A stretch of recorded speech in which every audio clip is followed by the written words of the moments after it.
Hi, welcome to the next episode of Frostbites Breaking the Ice with Kelly Frost. I am Kelly Frost, your host for today, and we also have the wonderful Dominique Murray. She is our co-host, and our guest today is Benny Fisher from the Big Fish Contracting Company. Now, Benny has a lot of different titles. He has founder, visionary, the Arena Mastermind founder, and he also has his own podcast, The Big Fish Cares. He's also a speaker, a keynote, and he's a dad and a boyfriend, I guess. So he has a lot going on right now, and he talks all about that and traveling, and he also talks to us about Gary Vee and all kinds of cartoons that he has. So stay right there, and here comes Benny Fisher.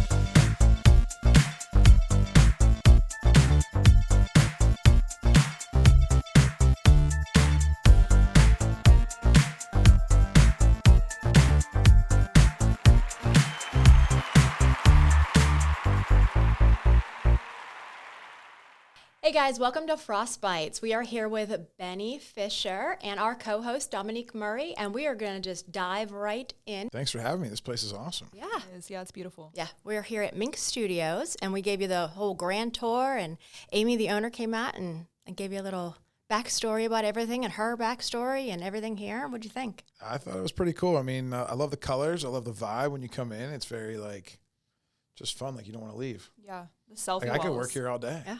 It's like a playground for marketers, and that's kind of what you do, right? Kinda.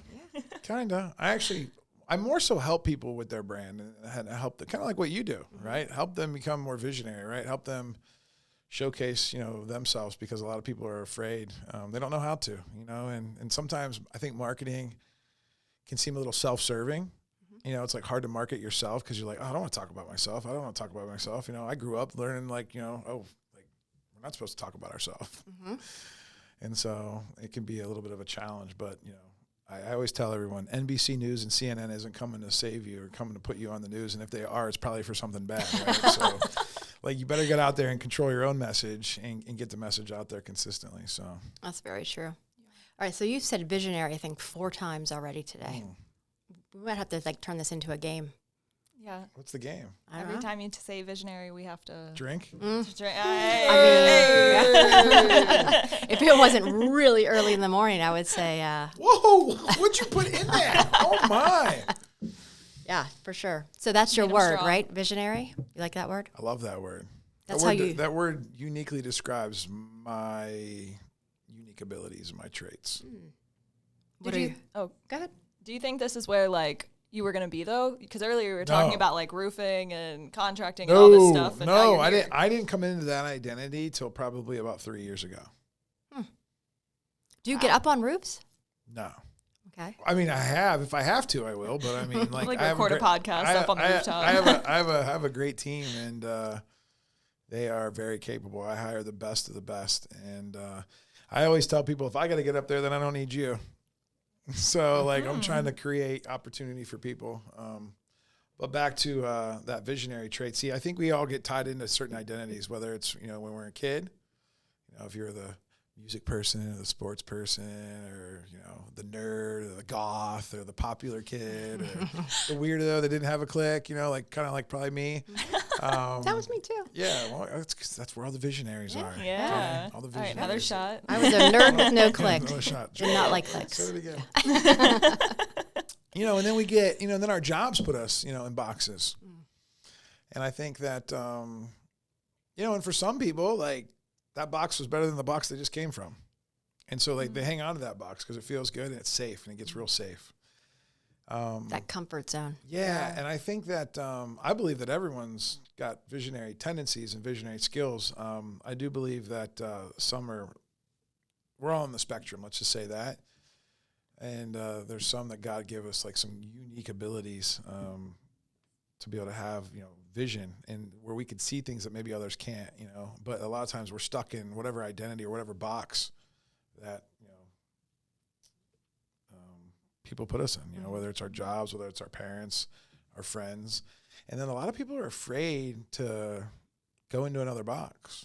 I mean, we see that. I mean, I feel like they sold you the American dream, 100 years ago saying, hey, go get a job, go work at the bank, work there for 40 years, get a retirement, get Social Security, get your pension. Every summer you were going to Ocean City. Yeah. Oh, yeah. You go to the same big, And for us, when I grew up in Ohio, it was Myrtle Beach. It's like, Pennsylvania, people in Pennsylvania went to Ocean City. People in Ohio went to Myrtle Beach. And it's like, and the more I start to think about this, it's like the higher powers to be, whatever, if you want to tell you the government or the people that ran this country, I think they had to create that to be able to build America. And it worked. But now I think we're seeing that there's other ways. We have other abilities. I think God created us all to be creators. Like I think we're all creators, but we get those creative abilities dampened down by people putting us in those boxes and making us do the same thing over and over again. So we've actually been conditioned, I think, by our environment. So how do you change all that? Man, that's a whole nother podcast. They're like marketing for you to like have like that's like a whole do nother. this. So transformation and change management it's super. Sometimes it's hard to explain. Sometimes I believe that you have to go through a low point in your life most of the time. I mean, there's some psychos out there, some weirdos, or some crazy, amazing humans that can just. That are awesome. They're on that that life track, and all of a sudden they're like, "Yep, you know what? I'm aware. I got to change, right? If I want to get to the next level." But usually, 95% of the time, I would say it's through a hardship or some type of low point in their life when they finally decide enough is enough. I got to do something about it, or the environment that they're in actually collapses around them, and then they actually have to be thrown into another environment, Like a pandemic. Great example, like a pandemic. I think 2020. I think I experienced that one time. 2020 was the year that I really changed my life. And so it happened just to be right after the pandemic. So, and I think it's because the world shut down, everybody had to pause. And when you pause, you can see the box that you're in, and you can see like the hamster wheel. I believe that we're all on a hamster wheel. Some have bigger hamster wheels, some have smaller hamster wheels, some have faster hamster wheels, some have slower hamster wheels, some have red hamster wheels, some have green, yellow, blue, red, orange. But at the end of the day, if we actually like paused, came out of our body and looked down on our life, you would see so many similarities and consistencies. You'd be like, man, that's boring. I mean, a lot of people, but boring is safe for most people because it was either imparted into them by their family, their parents, or by the society around them that made them feel safe, right? Because a lot of times, anytime somebody goes outside the norm, they get made fun of. Absolutely, They tell you that you're crazy. So they're acting out of fear. Fear. Oh, everyone's acting. We're all acting out of fear. Right. I'm acting out of fear right now that if I said no to this podcast, that Kelly wouldn't like me anymore. So, You'd be nixed. That's perspective. I mean, yeah. And it's just. Hey, anybody watching, don't say no to Kelly. You can't say no. She bites. See what I mean? It's like right there. So. Some people like that.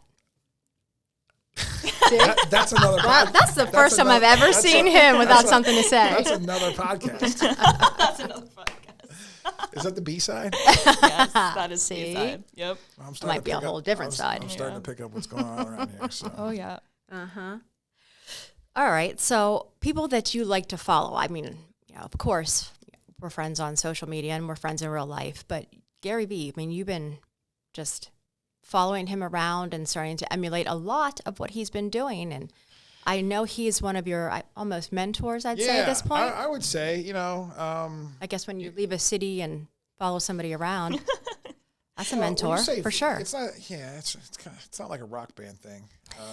You make it sound it can be. It sure can be. Yeah. He invited me to his birthday party. That's casual. He got me to do the podcast. He said, he said, "Hey, Big Fish, let's do a podcast." And I flew to New York.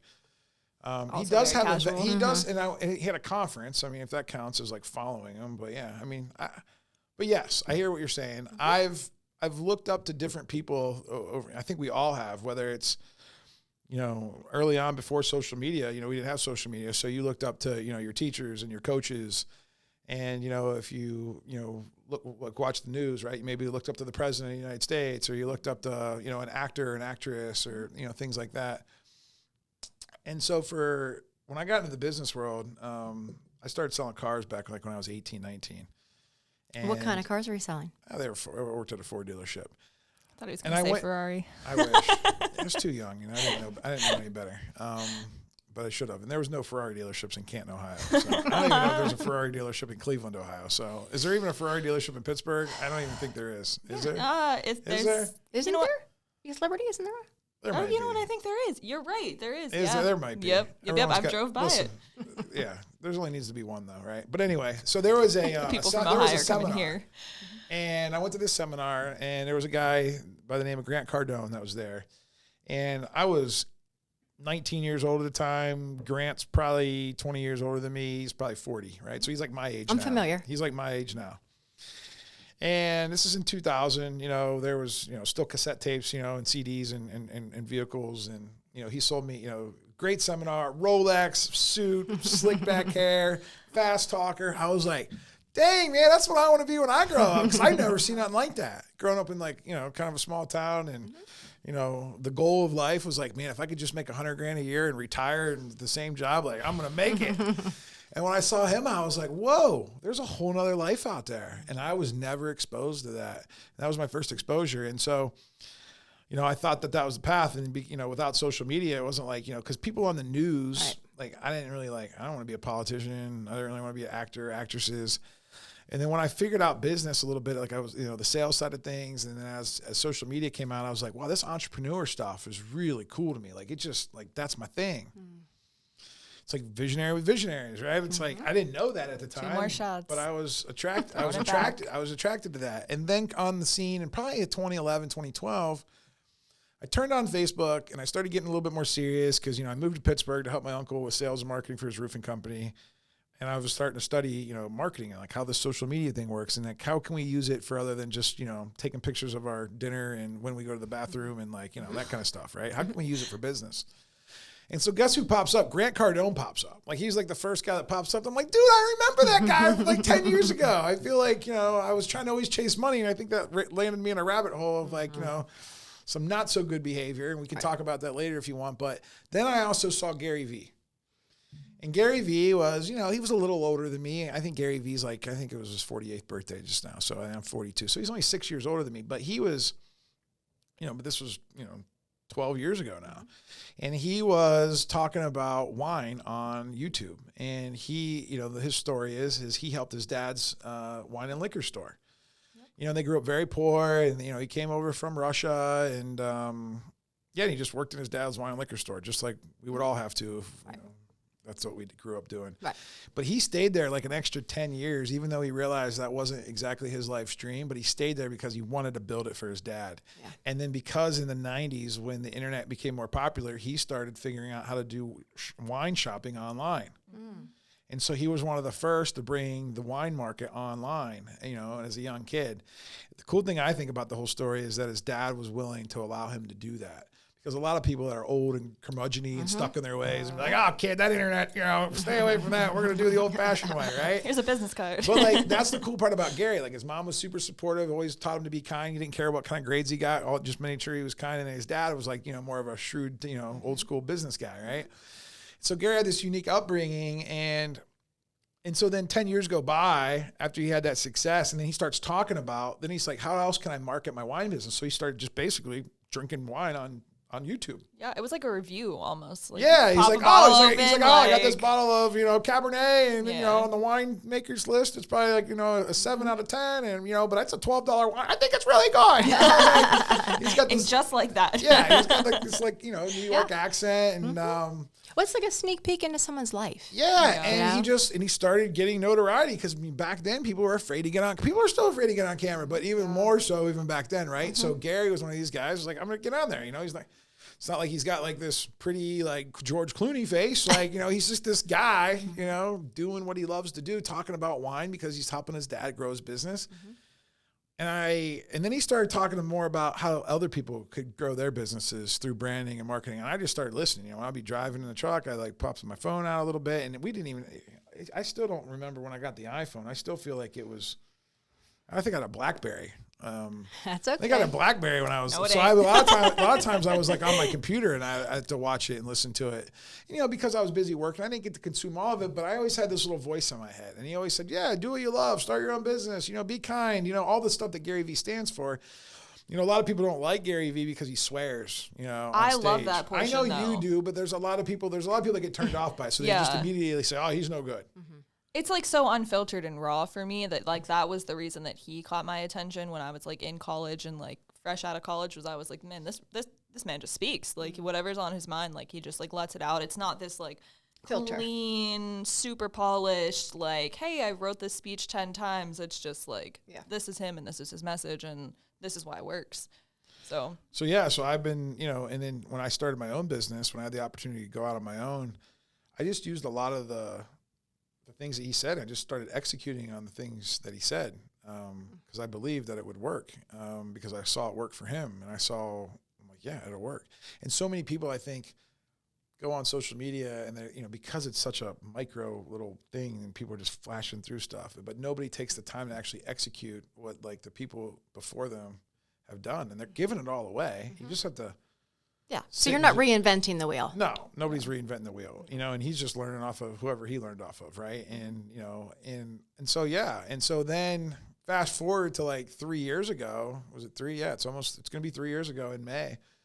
There was an NFT project that he was starting called VFriends. And even before that, he started talking about crypto and sports cards, and I was already into sports cards. Me and him just have a lot of similar interests, probably because of our, being boys and being, in our 40s and like, we couldn't afford sports cards when we were young, but now we can. We're buying like high-end sports cards. So I was buying and selling sports cards, making money with that. He was buying stuff at garage sales and flipping stuff. So like, we just had similar interests. And same thing with crypto. I bought my first Bitcoin in 2016 for $600. Wow. Yeah. And so, and that's because like he started talking about crypto. So like everything that I've never heard that man talk about something that like didn't come true or like wasn't just the truth. Yeah. And when you have someone like that, like he's a visionary's visionary. Is what I call it. Two more shots. Two more shots. All right, drink up. So you're just listening, you're following, and and you trust. And implementing. And so then this NFT project came out, and right at that same time, about 3 months before that, this is in 2021. So let's rewind about 6 months. At the end of 2020, I read a book called Rocket Fuel because I didn't really enjoy going into work at my company anymore. So COVID was, coming loose a little bit. We're all getting back in the office. I was like, man, dude, this place sucks. I had someone in my company that was, helping me run it. And he was good for money, but it wasn't good for culture. And I was like, man, I didn't create this baby to like not be a fun place to work, right? Like when I walk in here, I'm like, it's fun, right? Because you got the right people. It's not about the paint on the wall. It's the right people, right? And it's all about the people. And so I read a book called Rocket Fuel, and in there they talk about the visionary and the integrator. And for my whole life, thanks. I'm going to be drunk by the end of the show. It's water, Mom, okay? I know you're watching. It's water. It's water. But anyway. What is it? Yeah, I don't know. See, no one knows now. See? But at the end of the day, I was always trying to do everything in my business. I was trying to do the operations, the finance, the sales, the marketing. I was trying to do the hiring, the interviewing, the sales. Like I was trying to do it all because no one teaches you how to run a business. Right. Even at school, they don't teach you how to run a business. You kind of just got to figure it out, right? And in that book, I realized that I had certain traits that are good for some things and other people have certain traits that are good for other things. And so I needed this integrator. Well, fast forward 6 months later, I found my integrator and he wanted to buy a piece of the company and said, hey, I'll come work at Big Fish. He said, but I'm not leaving my cushy job as being a CFO at a $50 million company to come to this small little roofing company without some skin in the game. So he wrote me a check. I was like, whoa, first dude that ever believed in me with actual money, other than my customers. My customers love me, but that's a different type of belief, right? Because I'm giving them something right away. It's a different lane. It's a quick fix, for their money. But this guy's like writing me a check to come work And I'm like, whoa, that's kind of an interesting concept. So I took that money, and then when Gary Vee started talking about VFriends and how he was raising money for this NFT project, I'm like, yeah. And so basically I invested like $75,000 into this project called VFriends. And they're basically cartoon characters that he's created, kind of like Walt Disney created Mickey Mouse and all the characters, to teach young kids about the core values that Gary is so passionate about. And I was like, love that so much because, every time I talk to somebody about, hey, Gary Vee said this, especially like, if it was like my wife or my mom, they'd be like, oh, that, he's no good. He cusses. I'm like, no, he's really got a good message. You just got to get through that part. They're just words. But then I was real like, you're right. Like, I probably wouldn't want my kid to listen into it like maybe too soon because like, I don't want him like just throwing F-bombs around all the time. Like it's, just because I'm not, like, I don't want to be like that. And that's okay that if you are, like, it's just, there's a lot of people that doesn't resonate with. So through the cartoon characters, he can market to everyone his awesome message. And I was like, I can get behind that. And plus there was lots of cool activations, like, getting to go to the conference every year because he started a conference, basically use that money to fund a conference every year and to also fund the startup of VFriends. And then just going to the conference and being involved in that community over the last few years, I've really gotten to know Gary at a like much closer level, right? So that's why I have a lot more access, to maybe Gary. But again, it was all probably destined from the beginning. I just didn't, it wasn't like it was on, like, I didn't do it on purpose like 12 years ago, be like, oh, I'm listening to Gary Vee. I can't wait to go have him on my podcast one day. I mean, no, it doesn't work like that. Right, yeah. You just kind of attract what like you put out, and then people just start to work together for good, I think.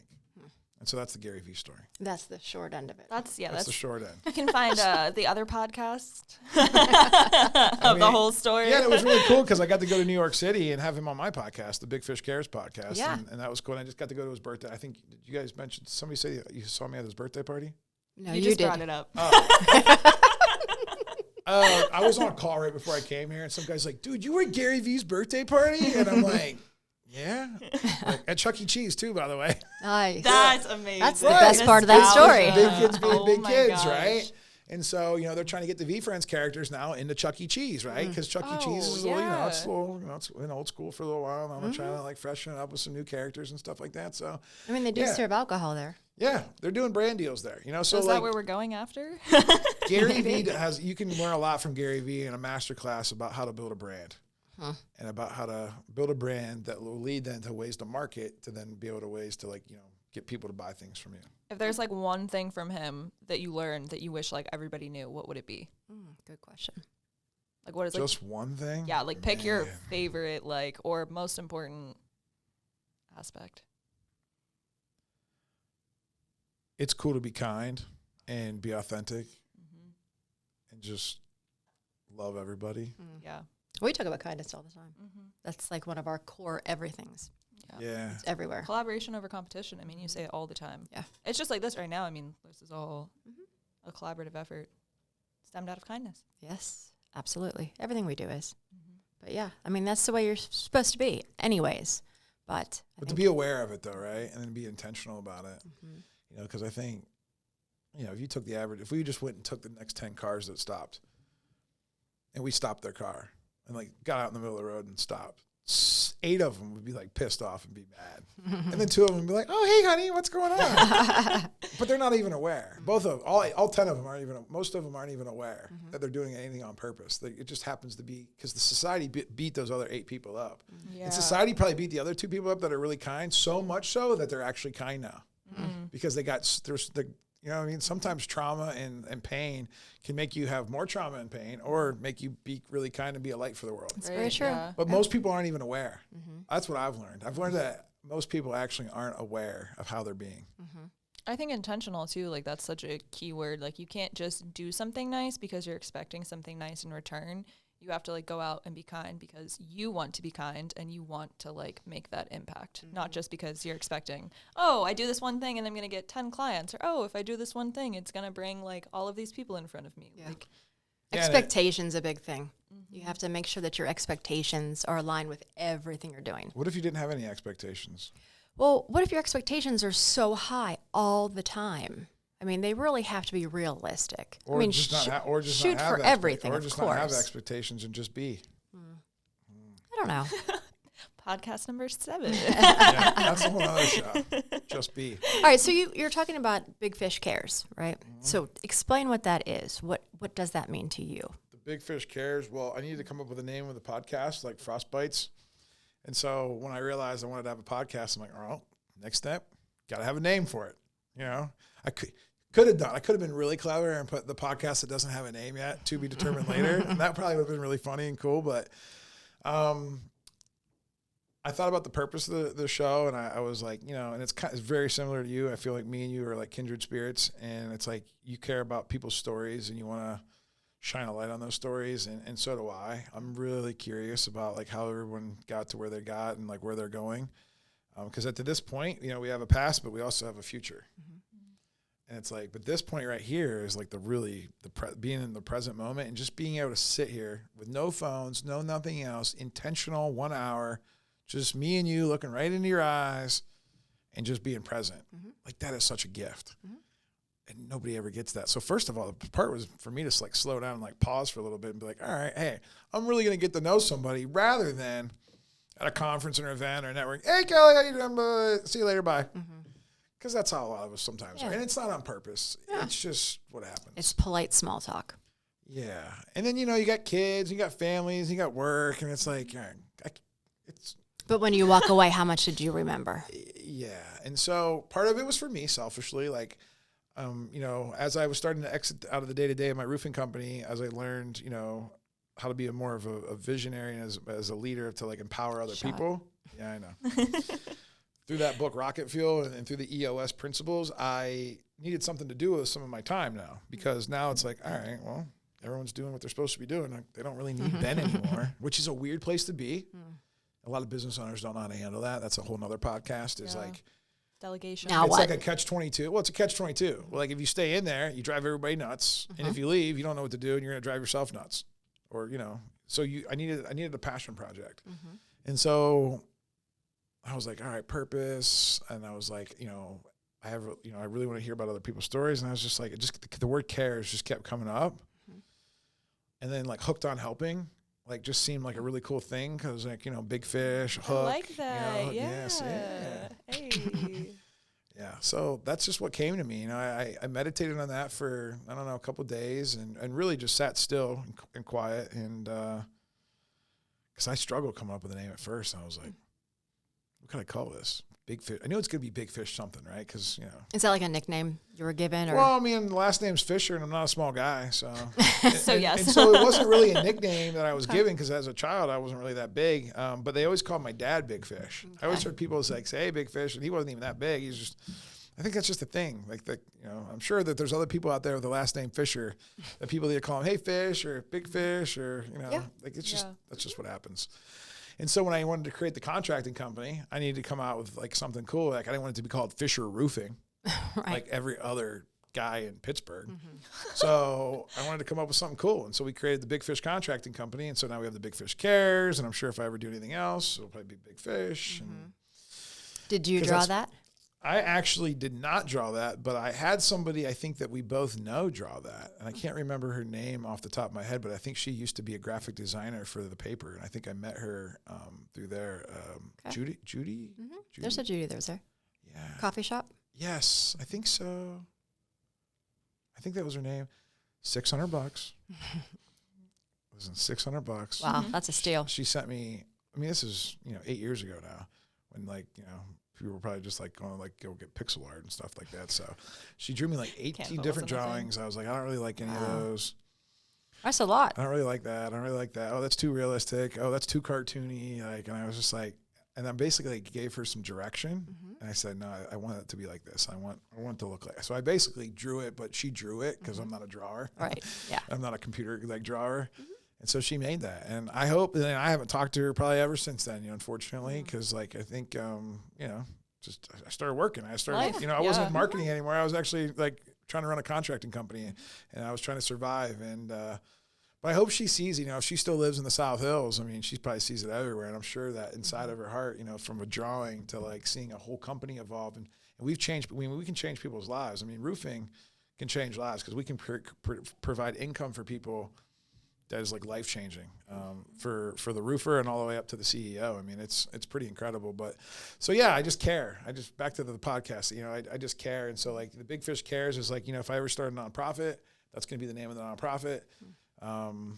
I've thought about doing that because, you know, we donate a lot of other money to other causes, and it's like, you know, one day I'll get around to like doing that. But for now, I just figured I'd start with a podcast. Because you seem to have so many chapters of your life. And don't we all, though? We all do. They're all. And so do you. Yeah. And so do you. And so does he. Some of us aren't aware. Yeah. Well, they're all very different, but they do all kind of, you know, build on each other. So where do you see the next chapter? So you're out of the day-to-day. You're doing your podcast, but I get the feeling like there's something else that's about to take place. I mean, right now, I've been working with a company called Contractor Dynamics.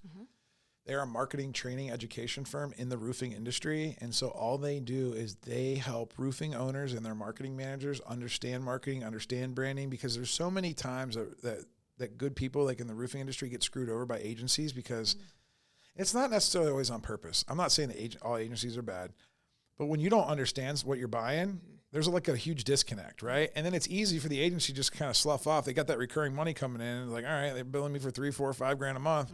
The roofing owner's busy out doing roofing stuff, selling and managing projects. He forgets to check in with the marketing people.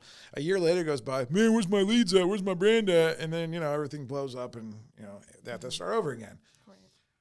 And I know that pain because I've been there too. I mean, I've hired agencies. I've, you know, spent money on ads. I mean, I've probably spent over $1 million on bad marketing, you know, like, and again, I think that's a very common thread in Yeah, all you companies. don't know what you don't know. Well, and a lot of people are afraid to admit it. Like, that's embarrassing. If I told you I spent $40,000 on a piece of marketing and it didn't work, and I was like, I'm not going to go brag about that to people because like I'm kind of, and so it's like one of those things where like almost business owners are almost ashamed of. So like everyone keeps it inside. Everyone's on their little silos, keeping it inside. No one talks about it. So then there's not awareness to even put a little bit of pressure on the agency to maybe offer more education. But the agency's always feeling it because they're doing the cycle of customers turning and burning too. So Joseph Hughes is just a great guy, and he was an agency, and then he converted to the education model because he's like, you know what, I just want to teach, and I just want to educate. They can go hire any agency they want. They should, you know, we believe that you should bring your social media in-house, though. You should not let an agency do that. Now, if you want to get the content to an agency, let them post, sure, but you might as well just do the posting if you're going to do that. Yeah. And so I've been working with that company. We're going around the country. I'm doing workshops, in-person events. Is this the Arena? So that's part of it. I was going to get to that. Okay. So I started doing that for 2 years, and then we created a mastermind for contractors because we found that teaching and branding and marketing wasn't even enough. And like they would start asking me, because I am a contractor and I've pretty much done it all in my business, and they all want to be where I'm at, where like I'm not having to be there every day, right? I can go on vacation with my family and the place isn't going to burn down. It's actually probably runs better when I'm not there because I'm a little bit of a Tasmanian devil. No. Visionaries I are didn't crazy. get that. I didn't get that Cheers. energy. Yeah. So anyway, so now we started a mastermind for contractors, and it's not just roofing. It can be any contractor. We meet weekly on Wednesday at 2:00, and it's cool because we can get people from all over the country. It's all contractors, so everyone's got, you know, we have $1 million a year guys. We have a $100 million contractor in there. We have all in between. Me and Joe leverage our network and our relationships to bring in special guest speakers and experts that these guys wouldn't have access to. Right. Right. And so, you know, or you'd have to travel, go to a conference, go sit through all that. Like we're bringing that every week. It's almost like coming to like a little networking event conference, like for an hour. Right. Yeah. So you don't have to spend all that time doing all that. We're giving you all the meat and potatoes, like quick and now. And then you have a network of other contractors to like pick up the phone with. If you get stuck with something, you know, like John's a superstar with his finances, and he knows that. It's like, all right, I'm going to call John up. Like I don't have to wait for the call on Tuesday. Like, so there's not enough time to talk to John anyway. So I want to pick up the phone, call John, because now I have a buddy that I know is trusted because we have an application process that's vetted. You can't just paying it in. You actually have to get approved by me and Joe and a couple other people. Super smart. Oh yeah, because I'm not trying to have, like, this is, no. You're not babysitting. We are trying to make this community so robust that like this thing will just take off on its own. But you said earlier too, like they don't teach you this stuff in school, and they don't, and you've done it, and you've done it well. So for you to be able to provide that education, no matter what you went to school for, even if you went to school for marketing, there's still things to learn like within the niche industries. So you've been able to do that, and now you can offer that on a silver platter to other people. And there's always something new in marketing. Right. Yep. Well, and it's just not marketing either, and it's just not me. You got to remember this, like, because Right. there's a bunch of other, because I'm just a contractor. I think, not really. I was gonna say, But here's the thing, though, but like we're all learning off of our own. It's all about the experiences, right? And Right. so, like, you know, I think we have like 40 or 50 guys in this group now, and there's some girls, you know, but in the contracting space, unfortunately, there's not a lot of female-owned contracting businesses. We do have a couple that are in our group, and so they're all welcome. You have some from Pittsburgh at all? I have a couple guys that are in the group that came in because of me, because in Pittsburgh. But here's the other thing: a lot of people don't invest in education. Believe it or not, yeah. a lot of people don't invest in education, and it's not just, you know, the financial commitment, but there's also the time commitment. I've had some people I've seen where they'll pay for a program because they know they want it in the moment. You know, they get that happy years in the moment. They're like, oh yeah, I know I need this. Then they never show up for calls. And like, I'm like, dude, like, where are you at, bro? Like, you ain't gonna get nothing. You're gonna come up to the end of the year and be like, well, man, this mastermind sucked. I'm like, yeah, because you ain't here. I literally have the masterclass subscription and I love it, but When's the last time you tuned in? Yeah, I was gonna say I don't even know the Yeah, last what is time that, I like $200 a year or something like that? Don't judge me. Yeah, well, no, I have it too. Yeah. I have it too. Yes, I do too. I was on it last week. You do all the training Yep. modules. You feel like, oh man, it's like an unlimited. It's almost Oh, I like when know. there's so much Yeah. information, it's overwhelming. Yes. But that's the new hack. If you're building something like that, I put so much information in there. Like we record all of our calls, so you, like, even if you missed the call, you can go back in and watch it. And then Joe's like loading it up with training modules and things like that. So it's very interactive. We have our own platform. Like, it's almost like its own Facebook platform, because like Facebook can get noisy. So we have our own platform. We use like another app where everyone's in there, and it's like, you know, it's got a wall and you can comment. There's a member directory. And we're even doing, so we do a lot of conferences and events in the contracting space, and we're going to Vegas to IRE beginning of February. And we're doing like a little meetup where it's just members of the arena. Nice. And so, like, it's just us. And, like, you know, we're renting a party bus. We're going to go out. We're going to have some fun. Camaraderie. Yeah, and building community, right? And, you know, and we take care of that. And it's fun, man. Because, like, here's what I'm doing. I'm building what I wish I would have had. Everybody does that. Yep. I'm building what I wish I would have had. And I'm hoping that they all go build that, too. And my long-term goal, you asked, like, that's what I'm doing now. So I'm already currently doing that. I think your original question is, like, what's next? So my 10-year decade dream, and I got that from a friend of mine named Ann Shu. She calls it the decade dream. I really like that. She has a company called Empowering Families, or Empowered Families. And my decade dream is, I think I want to teach 100 entrepreneurs how to lead world-class transformational workshops on their own. That's a lot of really big words in like a powerful way. Yeah. Do you think that AI is going to, like, I mean, obviously it's changing everything, but even with you talking about like recording calls, have you like implemented AI into like what you're doing on the educational side? Because That's there's such like a hard transition. That is interesting, though. Well, Keep because going. Give you it to just me. said that Yeah. you guys record your calls Yeah. and then That's you what- send them to people. And like there's Yeah. that new app where if you take classes and stuff, people invite that Firefly AI Yeah, I use into Fireflies. Love yeah, Fireflies. and like it sends the recap and everything. I have used this. So like, do you think that that's going to change the way that you're implementing these courses and like? I mean, we're already using it. So, I mean, we have a Fireflies conversation, you know, little bot that comes to our Zoom call. Yeah. And so it can summarize the notes. It can give us That's bullet what- points. yeah. So then when we repackage it up and send out the recap email, it's like, all right, cool. Like that, it's just faster for us to get the information out, and people can get that bite-sized content. Right. But AI is still not going to replace the genuine connection.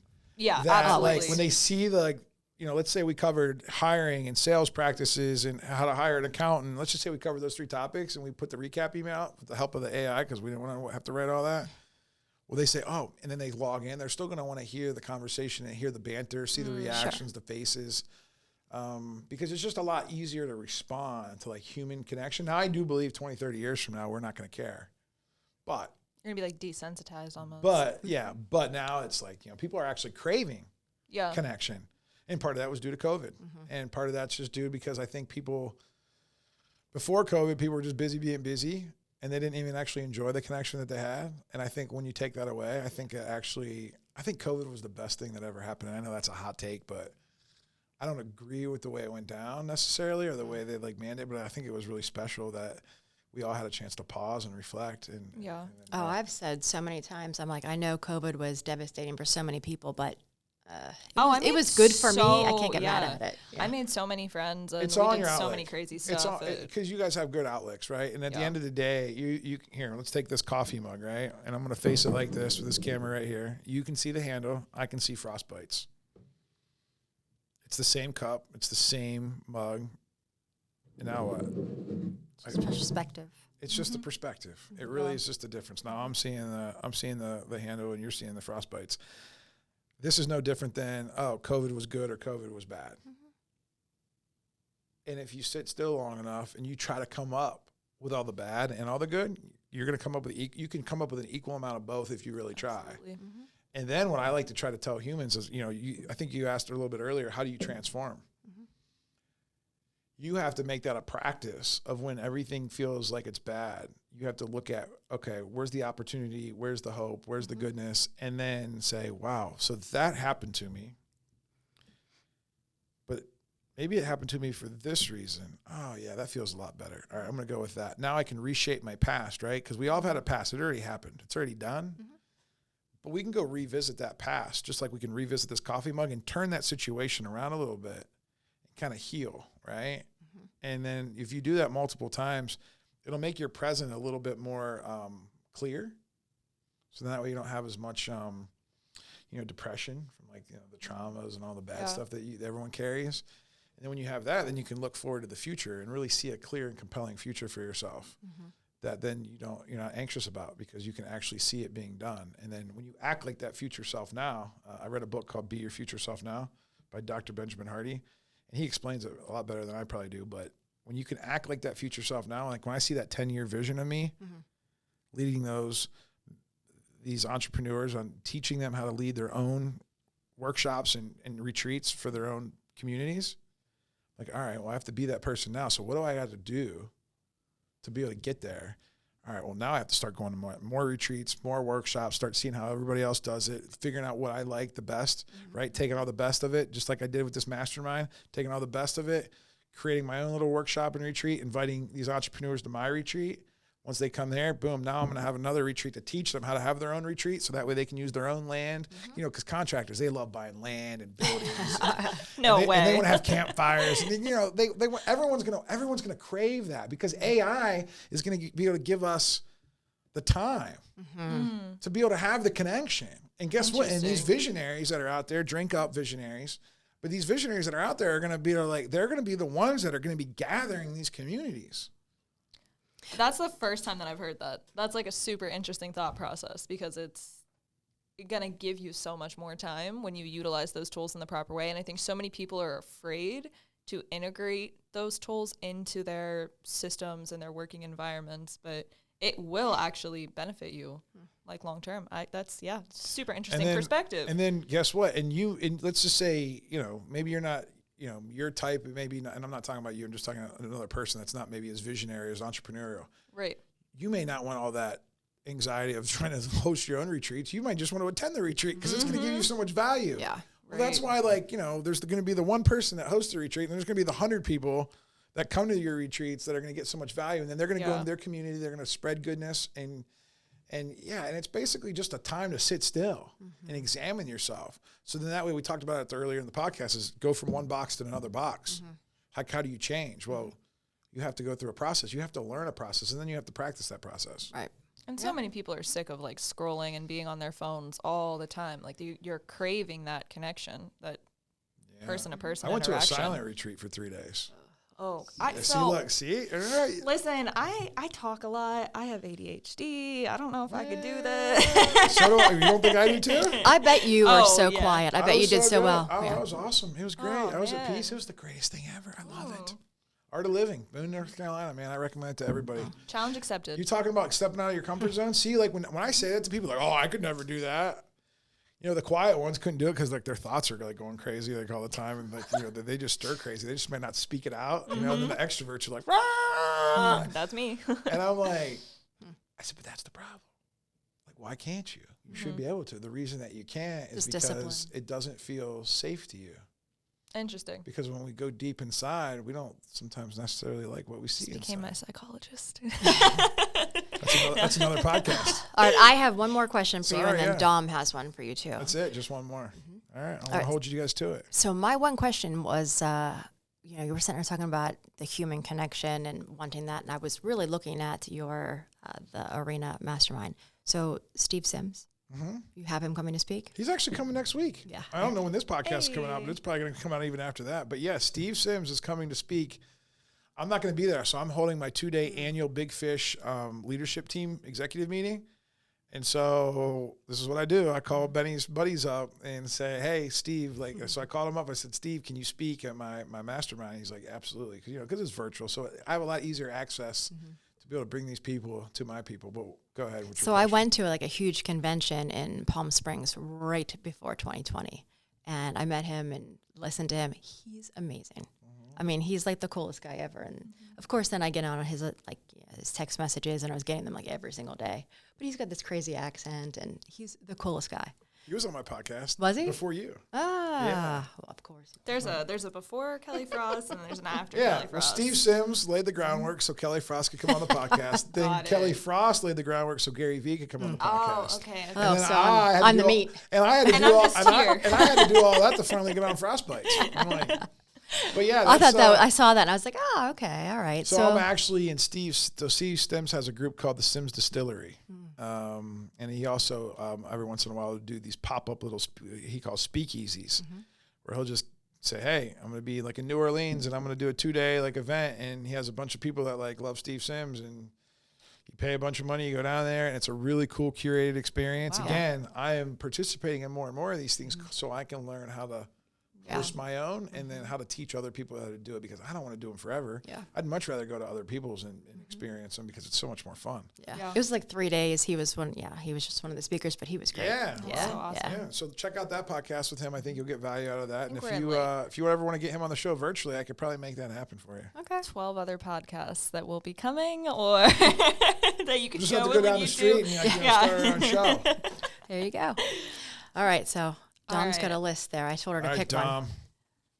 You like Dom? Or you like Dominique? I actually like my full name, but I like your Dominique too. I used to work at a little bar and grill in Kennedy Township called Rockefellers, and everybody would call me Dom from the kitchen, because obviously it's a lot easier to say that. And I just kind of rolled with it. So I mean, I'm not picky. It doesn't matter. Yeah, Ben. Ben, Benny, Benjamin, Big Fish. I know we have a list. All right, that's a long list of questions. Hopefully, you're not going to. No, she gets to pick one. I'm just. No, I'm going to ask them all. Oh, we're going to be here. We have another 2 hours to go. I hope you're ready. We can do rapid fire. Then I'll just drink my vodka. All right. So, can you share a frostbite? So that's a clear insight or piece of advice from your own experiences that our audience can take away and chew on as they navigate their own path. Because I feel like we've talked about a lot of different concepts, and you've given a lot of different insight and pieces of advice. So what would be the last thing that you want people to hear that they can sit and kind of meditate on? Do they know how to meditate? Sure. And if they don't, you can start another podcast about meditation. I'll just ask you, because that's what I'm curious, because that was actually going to be what I was going to say, is to be still and become aware. And really try to go deep inside of yourself and understand who you really are at the core, not what the world's made you. Wow. That's pretty deep. Yeah. That's a great answer. Because until then, you can't live your authentic self, and you can't be your future self if you don't even know who you are now. Yeah. I love that answer. 10 out of 10. Yeah, absolutely. Do you guys rank them? Did somebody else? No. We don't. Did you ever tell somebody they got an 8? I mean, I doubt it. You guys are way too nice for that. 12 out of 10 on that one. Yeah. 13. 13 out of 10. All right, cool. So that, a little extra pizzazz. Makes me feel good. We should always try to make people feel good, because True. That's what feels, when I leave here, I'm all pumped up now. I'm excited. You guys changed my day today. You guys made it brighter. Heck yeah. I mean, I thought it was pretty bright when I woke up, but man, it is a lot brighter, even though pretty cloudy it's outside. So you see cloudy? I see sun on the other side of those clouds. Oh, all I see is the blinds. I'm just messing with you. I don't see blinds. I see clear glass. I see the Bahamas out there. Oh, man. Okay. All right. Well, that was a great answer. So, that's it for us today with Benny Fisher with Big Fish. So thank you so much for watching, and we will see you on the next episode.